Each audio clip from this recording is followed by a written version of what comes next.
اب میں اپنے اس سلسلے کو آگے بڑھاتے ہوئے جامعہ حمزہ کے طالب علم ذیشان ناصر کو دعوت دیتا ہوں کہ وہ آئیں اور اپنے موضوع کے اوپر نقطۂ پیش کریں. تشریف لاتے ہیں فیضان ناصر. نحمده ونصلي على سيدنا ورسولنا الكريم. أما بعد فأعوذ بالله من الشيطان الرجيم. بسم الله الرحمن الرحيم.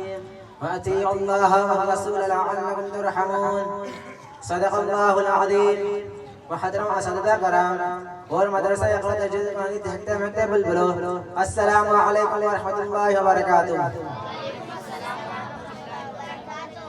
میری آج کی تقریر کا موضوع مسواک اور صحت ہے. میرا یہ دعویٰ ہے کہ اس دنیا میں سب سے بڑے حکیم میرا آقا حضرت محمد رسول اللہ صلی اللہ علیہ وسلم تھے، اور میرا یہ بھی دعویٰ ہے کہ آپ صلی اللہ علیہ وسلم کے ایک ایک سنت میں صحت کے راز پوشیدہ ہیں. وہ لوگ جو یہودیوں اور عیسائیوں کی تحریر ان کا طرز زندگی اختیار کیے ہوئے ہیں، وہ بیماری کا اشتہار بند کر رہ گئے ہیں. کبھی دانت خراب، کبھی آنکھ خراب، کبھی معدے خراب، کبھی دماغ خراب. لیکن جو شخص مکے کے امت صلی اللہ علیہ وسلم کی تحریر اور ان کا طرز زندگی اپنائے گا ہمیشہ تندرست رہے گا. لیکن آج دوستو ہم عزم کریں کہ آج کے بعد مسواک کا اہتمام کریں گے. ایسا کرنے سے آپ صلی اللہ علیہ وسلم کی سنت بھی زندہ ہوگی اور ہمارے صحت بھی بحال ہوں گے.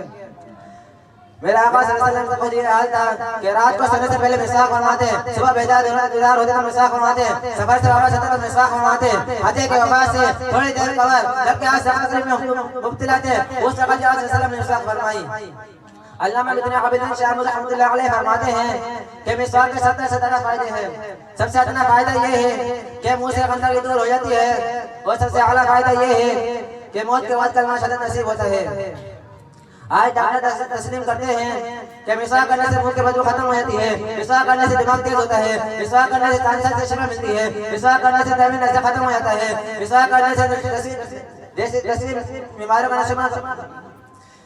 میرے دوستو ہم عزم کریں کہ میڈیکل سائنس کے ماہرین ان تمام مسواک کے تمام فوائد کو تسلیم کر رہے ہیں. لیکن سن لیجئے، میں مسواک اس لیے نہیں کرتا کہ ڈاکٹر اسے بصارت کے لیے مفید قرار دیتے ہیں. میں تو مسواک اس لیے کرتا ہوں کہ آپ صلی اللہ علیہ وسلم مسواک فرماتے تھے، اور خود آپ صلی اللہ علیہ وسلم نے اپنی امت کو مسواک کرنے کا حکم دیا ہے. یورپ کے غلام کسی بھی حکم پر عمل کرنے کے لیے سائنسی تحقیق کا انتظار کرتے ہیں، لیکن ایک مسلمان کو حضور اکرم صلی اللہ علیہ وسلم کی تصدیق کے بعد کسی تصدیق کی ضرورت نہیں.